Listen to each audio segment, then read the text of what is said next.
ഞാനേ 2026 ഒരു തീരുമാനം എടുത്തു. ആരോടും ദേഷ്യപ്പെടാൻ പാടില്ല. എല്ലാവരോടും സമാധാനത്തോടുകൂടി സംസാരിക്കാമെന്ന് വിചാരിച്ചു. ദേഷ്യപ്പെട്ടിട്ട് കാര്യമൊന്നുമില്ല. കുറെ ബ്ലഡ് പ്രഷർ കൂടൊക്കെ ഉള്ളൂ. വീഡിയോ ഈ ബോഡി വാഷ് എവിടെ ഇരിക്കുന്നത്? അത് ബാത്റൂമിൽ വെച്ചിട്ടുണ്ട്.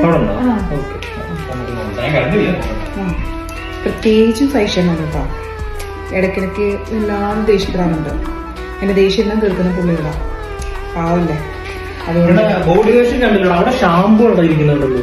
ഷാമ്പൂന്റെ അടുത്ത് തന്നെ ബോഡി വാഷ്, കണ്ടീഷണർ എല്ലാം വെച്ചിട്ടുണ്ട്. അപ്പൊ നമ്മൾ എന്താ പറഞ്ഞേ? 2026 റെസൊല്യൂഷൻ. അപ്പോ ദേഷ്യപ്പെടണ്ട അല്ലേ? ആരോടും ദേഷ്യപ്പെടണ്ട. എന്തിനാ പറഞ്ഞ നമുക്ക് കുറെ ബ്ലഡ് പ്രഷർ ഒക്കെ കൂട്ടുന്നേ. അതുകൊണ്ട് കണ്ടീഷണർ കണ്ടല്ലോ, ബോഡി വാഷ് കണ്ടില്ല. ഈ മനുഷ്യനെ നന്നാ സമ്മതിക്കില്ല.